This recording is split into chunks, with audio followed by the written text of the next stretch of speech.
जय श्री राधा रानी सरकार की, जय श्री कृष्ण भगवान की, जय माघ मास महत्म्य की। मंदिर श्री बंसी वाले महात्मा यूट्यूब चैनल की ओर से हम आप सभी भक्तों का हार्दिक अभिनंदन करते हैं। जैसा कि आप सभी जानते हैं कि माघ मास का पावन समय चल रहा है और इस माघ मास में जितना भी हम भगवान की भक्ति करते हैं उसका फल अनंत गुना होकर हमें प्राप्त होता है। माघ मास में विशेष रूप से प्रातः स्नान के नियम का पालन करना, भगवान की पूरी श्रद्धा भावना से पूजा आराधना करना, विभिन्न पुराणों की कथाओं को सुनना या पढ़ना और साथ में सबसे महत्वपूर्ण माघ मास महत्म्य की कथाओं को पढ़ना या सुनना, ये सबसे ज्यादा महत्वपूर्ण कहा गया है। तो माघ मास महत्म्य की कथाओं को प्रतिदिन हम अपने चैनल पर आपको सुना रहे हैं। माघ मास महत्म्य के अध्याय 2 तक की कथा को आप हमारे चैनल पर सुन चुके हैं। तो आज हम आपको माघ मास महत्म्य के तीसरे अध्याय की कथा को सुनाने जा रहे हैं। लेकिन इससे पहले आप ये बात अवश्य ध्यान में रखें कि कथा सुनने का पूरा फल केवल उसी को प्राप्त होता है जो पूरे मन लगाकर कथा को सुनते हैं, पूरी श्रद्धा भावना से पूरी कथा को सुनते हैं। तो माघ मास महत्म्य के तीसरे अध्याय की कथा इस प्रकार है। आज महाराज दिलीप अपने गुरु महाराज वशिष्ठ जी से कहने लगे हैं कि हे महाराज, अब आप कृपा करके बताएं कि वो पर्वत कितना ऊंचा और कितना लंबा तथा चौड़ा है। महाराज दिलीप के इन वचनों को सुनकर आज वशिष्ठ जी महाराज कहने लगे हैं कि हे राजन, वो पर्वत 36 योजन ऊंचा, ऊपर चोटी से 10 योजन चौड़ा और नीचे 16 योजन चौड़ा है। 1 योजन 4 कोस का होता है। ये परम सुंदर पर्वत हरि, चंदन, आम, मदार, देवदारू और अर्जुन के वृक्षों से सुशोभित है। दुर्भिक्ष से दुखी होकर इस सुंदर पर्वत को और फल फूलों से परिपूर्ण देखकर महर्षि भृगु वहीं पर निवास करने लगे हैं और वहां पर कंदराओं, वनों और उपवनों में बहुत दिनों तक तपस्या करते रहे हैं। मन में एक ही भाव है कि ठाकुर जी को प्रसन्न करना है। वैसे तो भक्ति चाहे निष्काम हो या सकाम हो, भगवान की प्राप्ति करवाने वाली है। लेकिन अगर मन में कोई कामना नहीं हो, निष्काम भक्ति प्रभु जी की जाए तो उससे प्रभु बहुत जल्दी प्रसन्न होते हैं। हे राजन, इस प्रकार भृगु ऋषि वहां पर अपने आश्रम पर रह रहे थे तो एक विद्याधर अपनी पत्नी सहित वहां पर उतरा है।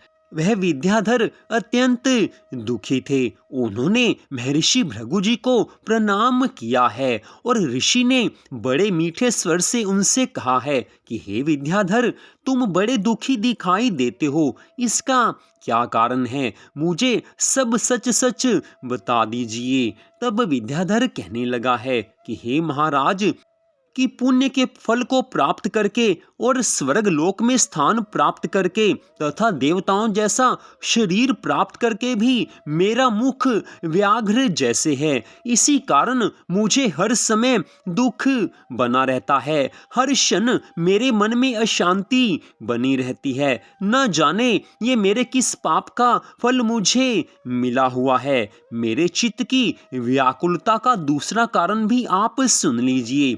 यह मेरी पत्नी अति रूपवती, मीठा वचन बोलने वाली, नाचने और गाने की कला में अति प्रवीण, शुद्ध चित्त वाली, 7 सुरों वाली, वीणा को बजाने वाली, जिसने अपने कंठ से गाकर देवऋषि नारद जी को प्रसन्न किया है, नाना स्वरों के नाद से वीणा बजाकर कुबेर को प्रसन्न किया है। अपनी नृत्य कला से इसने भगवान शिव शंकर भोलेनाथ जी को भी अति प्रसन्न किया है।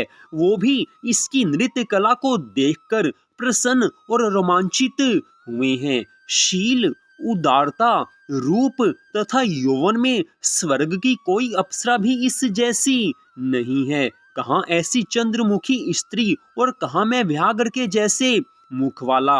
यही चिंता सदैव मेरे हृदय को जलाती रहती है। मेरे मन में एक ही भाव है कि किसी तरह से मेरा ये दुख दूर हो जाए।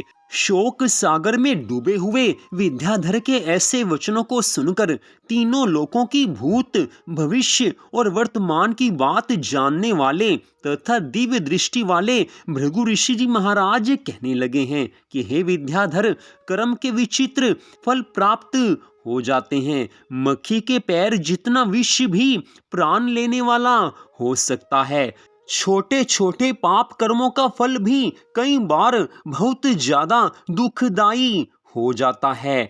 तुमने माघ मास की एकादशी का व्रत करके द्वादशी के आने तक शरीर में तेल लगाया, इसी पाप कर्म से तुम व्याघ्र हुए हो। एकादशी के दिन उपवास करके द्वादशी को तेल लगाने से राजा पुरूरवा ने भी कुरूप शरीर प्राप्त किया था। तब वह अपने कुरूप शरीर को देखकर दुखी होकर हिमाचल पर्वत पर देव सरोवर के समीप चला गया। प्रतिदिन प्रीति पूर्वक शुद्ध स्नान कर कुशा के आसन पर बैठकर श्री हरि विष्णु भगवान जी का ध्यान करता हुआ वो हर क्षण ठाकुर जी के चरणों में मन लगाने लगा है। निराहार रहकर वो भगवान का चिंतन करने लगा है।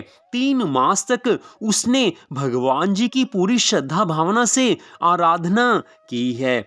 इस प्रकार 7 जन्मों में प्रसन्न होने वाले श्री हरि विष्णु भगवान जी राजा की 3 महीने की तपस्या से ही अति प्रसन्न हुए हैं। 7 जन्मों तक पूरी श्रद्धा भावना से भक्ति करने से जो फल प्राप्त होता है वही फल राजा पुरूरवा को 3 महीने की तपस्या से प्राप्त हो गया है। आज श्री हरि विष्णु भगवान जी माघ मास की शुक्ल पक्ष की एकादशी को प्रसन्न होकर राजा के पास आए हैं। अपने शंख के जल से राजा को पवित्र किया है।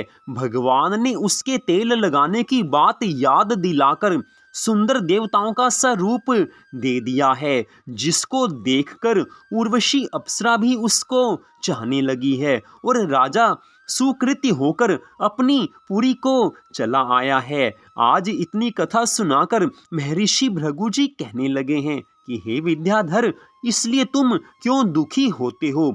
यदि तुम अपना यह राक्षसी रूप छोड़ना चाहते हो तो मेरा कहना मानकर जल्दी ही पापों को नष्ट करने वाली हेमकूट नदी में माघ मास में प्रतिदिन प्रातः स्नान के नियम का पालन करो।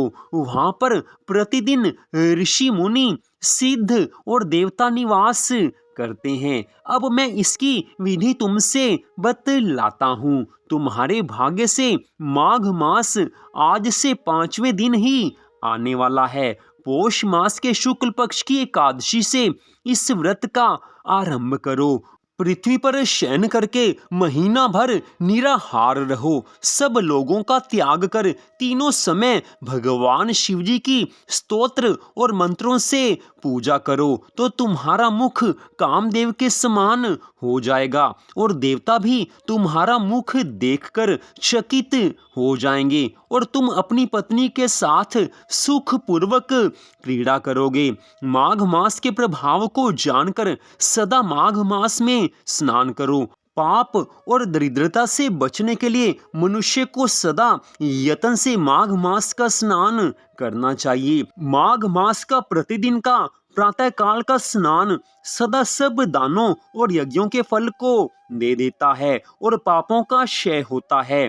इतनी कथा सुनाकर वशिष्ठ जी महाराज कहने लगे हैं कि हे राजा दिलीप, ये कथा महर्षि भृगु जी ने विद्याधर को सुनाई है। माघ मास का स्नान योगों से भी बढ़कर तथा यज्ञ और यज्ञों से बढ़कर गर्जना करता है।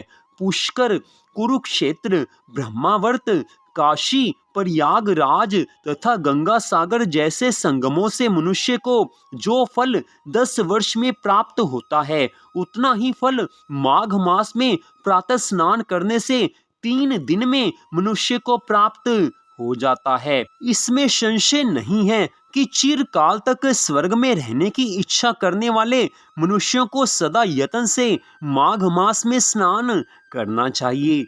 आयु, आरोग्य, धन, रूप, कल्याण और गुण प्राप्त करने वालों को माघ मास का स्नान कभी नहीं छोड़ना चाहिए। स्नान करने वाला इस लोक तथा परलोक में सदा सुख संपत्ति आनंद प्राप्त करता है। वशिष्ठ जी महाराज कहने लगे हैं कि हे राजा दिलीप, भृगु जी महाराज जी के इन वचनों को सुनकर वह विद्याधर अपनी स्त्री सहित उसी स्थान पर पर्वत के झरने में माघ मास का स्नान करता रहा और उसके प्रभाव से उसका मुख देवताओं के जैसा हुआ है और वह मणिग्रीव पर्वत पर आनंद से रहने लगे हैं। और भृगु जी भी नियम की समाप्ति पर अपने शिष्यों सहित ईवा नदी के तट पर वापिस आ गए हैं। तो यहीं पर माघ मास महत्म के तीसरे अध्याय की कथा का विश्राम हो जाता है। इस कथा में स्पष्ट बताया गया है कि माघ मास के प्रातः स्नान के नियम का जो पालन करता है उसको बहुत ज्यादा पुण्य फल की प्राप्ति हो जाती है। सभी तरह के सुख संपत्ति आनंद उसको प्राप्त हो जाते हैं, सभी मनोकामनाएं पूरी हो जाती हैं, सभी दुख दूर हो जाते हैं। तो प्रयत्न करके पूरे माघ मास में प्रातः काल के स्नान के नियम का पालन अवश्य करना ही चाहिए। तो मंदिर श्री बंसी वाले महात्मा यूट्यूब चैनल की ओर से आज की इस कथा को सुनने के लिए आप सबका हार्दिक धन्यवाद। भगवान श्री राधा कृष्ण जी की माघ मास महत्म की अनंत कृपा सदा आप सब पर, आपके परिवार पर बनी रहे।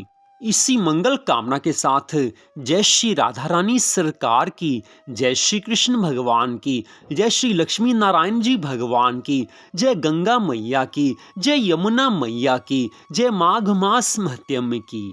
जय जय श्री राधे, जय जय श्री राधे, जय जय श्री राधे श्याम।